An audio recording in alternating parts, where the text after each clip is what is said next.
mo. Aba, halos di na kita makilala. Ang laki mo na. Usok, Choi Byung-dal. Para yatang hindi kanya kilala. 4 na taon pa lang siya noon. Halos di ko na nga rin siya maalay. Salamat sa'yo. Natanggap mo na yung pinadala ko. Natanggap ko. O siya, halika na. Hindi ko na makalimutan. Itago mo to, ha? Sigurado akong babalikan ka ng mama mo, pero sa ngayon, itago mo muna tong litrato.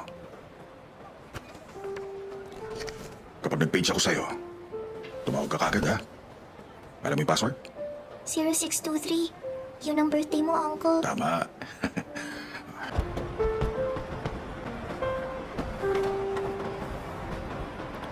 Masama pakiramdam ko rito. Ingat ka. I-page mo siya kung gusto mo. At bakit ko naman ipipage ang batang yun? Sige nga!